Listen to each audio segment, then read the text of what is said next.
Municipal ఎన్నికల్లో నల్గొండ జిల్లాలోని 18 మున్సిపాలిటీలు గెలిచి తీరాలని సీఎం రేవంత్ రెడ్డి పిలుపునిచ్చారు. నామినేషన్లు వేస్తుంటే నక్కజిత్తుల భాస్కర్ రావు బెదిరిస్తుంటున్నాడని, కానీ తాము జనారెడ్డి అంత మంచి వాళ్ళం కాదని వార్నింగ్ ఇచ్చారు. మరో 8 ఏళ్లు అధికారంలో ఉంటామని, మున్సిపాలిటీలను అద్దంలా తీర్చిదిద్దుతామని తెలిపారు. రాబోయే మున్సిపల్ ఎన్నికల్లో బీఆర్ఎస్, బీజేపీకి డిపాజిట్లు కూడా రావని సీఎం రేవంత్ రెడ్డి జోష్యం చెప్పారు. నల్గొండ జిల్లా మిర్యాలగూడలో పర్యటించిన రేవంత్ ఫోన్ ట్యాపింగ్ కేసులో కేసీఆర్ కు నోటీసులు ఇస్తే జాతిపితకు నోటీసులు ఇస్తారా అని ప్రశ్నిస్తున్నారని అన్నారు. హరీష్ రావు, ఎర్రబెల్లి వంటి నేతలకు ఆయన జాతిపిత కావచ్చు, కానీ ప్రజలకు కాదన్నారు. మున్సిపల్ ఎన్నికల తర్వాత రైతు భరోసా వేస్తామని హామీ ఇచ్చారు. తాము ఇచ్చిన పథకాలను గుర్తు చేసుకుని ఓటు వేయాలని ప్రజలకు విజ్ఞప్తి చేశారు. ఇందిరమ్మ ఇండ్లు తెలంగాణ రాష్ట్రంలో 25 లక్షల ఇండ్లు కట్టించినాం. డబుల్ బెడ్రూమ్ ఇండ్లు ఇస్తా అన్నాడు. మీరు అల్లుడు తేడ వండుకుంటాడు, కొడుకు కోడలు ఉంటే యాడుంటారు, కోడి పిల్ల కుక్క పిల్ల ఉంటే యాడ కట్టేసుకుంటారని కేసీఆర్ మనకు ఊరిచ్చిండు కానీ ఆయన 1000 ఎకరాలలో ఫామ్ హౌస్ కట్టుకున్నాడు. పంజగుట్ట చౌరస్తాలో 10 ఎకరాలలో 2000 కోట్లతోని గడి నిర్మించుకున్నాడు. కానీ మనకెవరికైనా ఒక డబుల్ బెడ్రూమ్ ఇల్లన్న ఇచ్చిండా? 10 ఏళ్ళు ముఖ్యమంత్రిగా ఉండి ఏ పేదవాడికి ఇయ్యలే. సంవత్సరానికి 2 లక్షల ఇండ్లు కట్టుంటే కూడా 10 ఏళ్లలో 20 లక్షల డబుల్ బెడ్రూమ్ ఇండ్లు కట్టే అవకాశం ఉండే. కానీ ఏ పేదవాడికి ఇల్లు కట్టాలన్న ఆలోచన ఆనాడు బీఆర్ఎస్ చేయలే. కానీ మన ప్రభుత్వం అధికారంలోకి వచ్చిన వెంబడే నియోజకవర్గానికి 3500 ఇండ్ల ప్రకారం 4,50,000 ఇండ్లు 22,500 కోట్ల రూపాయలతోటి ఇవాళ పేదోళ్ళకి ఇచ్చినాం. ప్రతి వారం మీ ఇంటి పన్నులు ఎట్లయితున్నాయో అట్లా మీ ఖాతాల నగదు పడుతుంది. అందుకే మిర్యాలగూడ వేదిక మీద నుంచి చెప్తున్నా, ఏప్రిల్లో నూతన బడ్జెట్లో మళ్ళీ లక్షలాది ఇండ్లు తెలంగాణ రాష్ట్రంలో పేదలకు ఇచ్చి పేదల ఆత్మగౌరవం పెంచే బాధ్యత ఇవాళ కాంగ్రెస్ పార్టీ. నల్లగొండ జిల్లా మీద కోపంతోని కసితోని కడుపులో విషం పెట్టుకొని ఎస్ఎల్బీసీని పడావు పెడితే ఈ రోజు విషపు నీళ్లు నల్గొండ జిల్లా ప్రజలు తాగాల్సిన పరిస్థితి. దీనికి కారణం బీఆర్ఎస్ నాయకులు కాదా అని నేను అడుగుతున్నా. అందుకే అధికారంలోకి వచ్చిన వెంబడే ఎంకన్నా నీ కళ నువ్వు ఆనాడు రాజశేఖర రెడ్డి గారితో కొట్లాడి తెచ్చిన ఎస్ఎల్బీసీని 2 ఏళ్లలో పూర్తి చేద్దాం, పనులు మొదలు పెట్టని చెప్పి ఉత్తమ్ కుమార్ రెడ్డి గారిని, వెంకటరెడ్డి గారిని, నల్గొండ జిల్లా నాయకులతో మాట్లాడి ఎస్ఎల్బీసీ టన్నెల్ పూర్తి చేయడానికి ముందుకెళ్ళాం. కానీ ఎస్ఎల్బీసీలో 8 మంది చచ్చిపోతే మామ, అల్లుడు, బావ, బామ్మార్తి దావతులు చేసుకొని ఇక సంతోషపడ్డారు. ఎస్ఎల్బీసీ ఆగిపోయింది, ఇక ఆపేయండి, ఎస్ఎల్బీసీ కట్టొద్దు, మనుషులు చచ్చిపోయినరని. ఇంత దుర్మార్గం ఉంటుందా? ఇంత కడుపులో విషం పెట్టుకున్నోడు ఇవాళ నల్గొండ జిల్లాలో మున్సిపల్ కార్పొరేటర్లను, కౌన్సిలర్లను గెలిపించమని ఎట్లా అడుగుతాడు? సిగ్గు లేకుండా వాళ్ళు వచ్చినా, గంగిరెద్దులో లలాక ఇంటి ముందుకు వచ్చినా కర్రు కాల్చి వాత పెట్టండి, సలాకి ఎర్రగా కాల్చి ఈపుల వాతలు పెట్టుర్రి. ఏమన్నా తెస్తే తీసుకోండి, ఏమన్నా ఇచ్చినా తీసుకోండి, కీసలలో లాగులాలు ఏమన్నా ఉంటే అవి కూడా తీసుకోండి. మందిని ముంచిన సొమ్ము మస్తుగా ఉన్నది వాళ్ళ దగ్గర.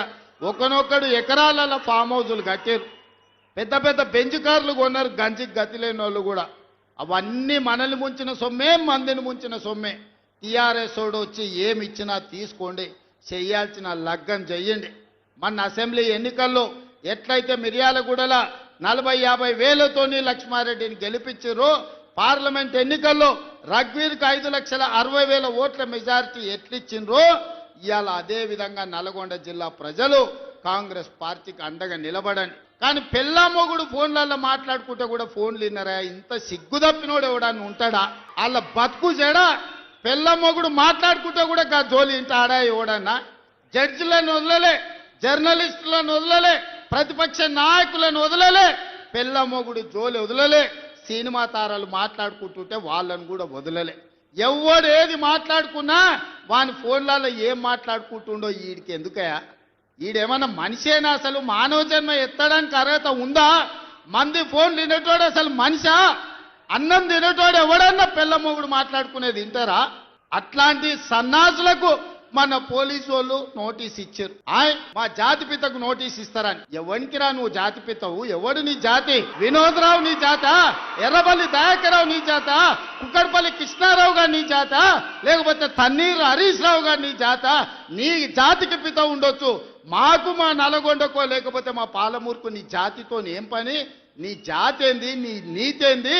నీలాంటోడు జాతి పితయి పెళ్ళ మొగుడు జోలి పెట్టుకుంటే కూడా ఫోన్ లేని సన్నాసి నువ్వు జాతి పితవంటే ఎవడన్నా ఉంటే ఆత్మహత్య చేసుకుంటాడు. మన పోలీసు వాళ్ళు పిలిచినప్పుడు హరీష్ రావును కేటీఆర్ని అందరినీ ముఖానికి ముసుగు తోడికి పట్టుకొచ్చేది ఉండే, లేకపోతే ముఖానికి మసి ఊసి పట్టుకొచ్చి పోలీసుల ముందర పెట్టేది ఉండే. పోలీసు వాళ్ళు మంచోళ్ళు కాబట్టి ఏమనలేదు. మా జాతిపితకు నోటీస్ ఇస్తావా? మా జాతిపితకు నోటీస్ ఇస్తే తెలంగాణ సమాజానికి అంత ఇచ్చినట్టే అంటాడు. అట్లనే అనుకుందాం.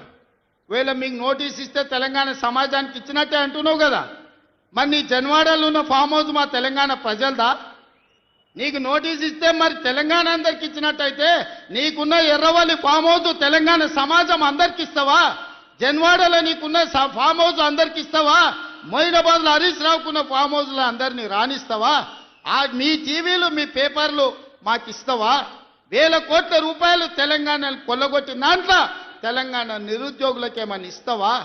ఎమ్మెల్యేలు, ఎమ్మెల్సీలు, రాజ్యసభలు, లోక్సభలు, మంత్రులు, ముఖ్యమంత్రి అన్ని మీరే తీసుకున్నావు. తెలంగాణ సమాజానికి ఇచ్చినవా? మొట్టమొదట తెలంగాణ కోసం ప్రాణత్యాగం చేసుకున్న శ్రీకాంతాచారి తల్లి కూడా చిన్న బాధ్యత ఇవ్వకపోతివే. జాతిపిత అంటే ఎవరయ్యా అంటే తెలంగాణ కోసం సర్వం త్యాగం చేసిన ప్రొఫెసర్ జయశంకర్ జాతిపిత అవుతాడు. లేకపోతే ఆంధ్రప్రదేశ్లో పార్టీ చచ్చిపోయినా, తెలంగాణలో అధికారం కోల్పోయినా, కేంద్రంలో ప్రభుత్వం పోయినా పర్వాలేదు అని తెలంగాణ రాష్ట్రం ఇచ్చిన సోనియమ్మ తెలంగాణ తల్లి అయితే తప్ప నీలాంటి దోపిడీదారుడు దొంగ నువ్వెట్లా జాతిపితవైతావని నేను అడగదలుచుకున్న. మిర్యాలగూడ నుంచి నక్కచిత్తుల భాస్కర్ రావు అని ఎవడయా? భాస్కర్ రావు ఎవడు? జానారెడ్డి చెప్పులు మోసినోడు కాదా? జానారెడ్డి ఇంట్లో నీళ్ళ సీసాలు మోసినోడు కాదా? జానారెడ్డి నమ్మి కన్న కొడుకు తీయకుండా నక్కచిత్తుల భాస్కర్ రావు టికెట్ ఇస్తే కాంగ్రెస్ పార్టీ కార్యకర్తలు మీ రక్తాన్ని చెమటగా మార్చి మీరు భుజాల మీద మోసి మిర్యాలగూడ ఎమ్మెల్యేని చేస్తే మీ ఆత్మ గౌరవాన్ని తీసుకెళ్లి ఎర్రవల్లి ఫామ్ హౌస్లో కేసీఆర్ కాళ్ళకాడ తాకట్టు పెట్టినోడు ఇవాళ మళ్ళా మీ దగ్గరకు వస్తున్నాడు. ఆయన మనకు నాయకుడు. ఒక్కసారి ఆలోచన చెయ్యండి. ఇవాళ ఈ నక్కచిత్తుల భాస్కర్ రావు ఇవాళ మనోళ్ళు నామినేషన్లు వేస్తే బెదిరిస్తుండంట మీరు వాపసు తీసుకోవాలని. చింతపండు అవుతుంది భాస్కర్ రావు, నువ్వు అనుకుంటున్నామేమో. ఈ వేదిక మీద ఉన్న మేము ఎవరం జానారెడ్డి లాగా పెద్ద మనసు ఉన్నోళ్ళం కాదు. చింతపండు అవుతుంది నువ్వు అనుకుంటున్నామో. నీ తెలివితేటలన్నీ కత్తిపెట్టు, పోతావు. మళ్ళా ఖమ్మం ఇట్లకెళ్ళ కూడా ఉండవు. మిర్యాలగూడ, నల్గొండ జిల్లాలో ఉండే 18 మున్సిపాలిటీల మీద నాకేం ఆలోచన లేదు, నాకేం రంది లేదు. 100% మీరు గెలిపిస్తారు, నాకు నమ్మకం ఉంది. కానీ రాష్ట్రంలో 123 గెలిచి తీరాలి. ప్రజలకు ఈరోజు సంక్షేమం అందాలి అంటే, తెలంగాణ రాష్ట్రం అభివృద్ధి జరగాలి అని అంటే ఈ 2 ఏళ్లలో తెలంగాణ మున్సిపాలిటీలలో 17,472 కోట్ల రూపాయలు మనం ఖర్చు పెట్టినాం. భవిష్యత్తులో 1000 కోట్ల రూపాయలు తీసుకొచ్చి మీ మున్సిపాలిటీలను అభివృద్ధి చేసే బాధ్యత నాది. మున్సిపల్ శాఖ నా దగ్గరనే ఉంది. స్వయంగా నేనే పర్యవేక్షిస్తున్నా. మీ మిర్యాలగూడానికి ఏం కావాలనో, నల్గొండ మున్సిపల్ కార్పొరేషన్కి ఏం కావాలనో, నాగార్జున సాగర్ల ఇండ్ల పట్టాలు ఇచ్చారు, కొన్ని పెండింగ్ ఉన్నాయి. జయవీర్ వచ్చి నాకు చెప్పిండు, ఎన్నికలు అవ్వంగానే మీ నాగార్జున సాగర్లో ఉన్న మున్సిపాలిటీ నందికొండలో ఉన్న ఇండ్ల పట్టాల సమస్యను కూడా ఇవాళ పరిష్కరించే మరి ఇవాళ మీ మున్సిపాలిటీలు గెలవాలంటే కౌన్సిలర్లు, కార్పొరేటర్లు మనోళ్ళు ఉండాలి. అందుకే ఆలోచన చేయండి. 2 ఏళ్లే పూర్తి అయింది, ఇంకా 8 ఏళ్లు మనమే అధికారంలో ఉంటాం. ఈ 8 ఏళ్లలో మీ మున్సిపాలిటీలను అద్దమోలే తీర్చిదిద్దే బాధ్యత మనం ప్రభుత్వం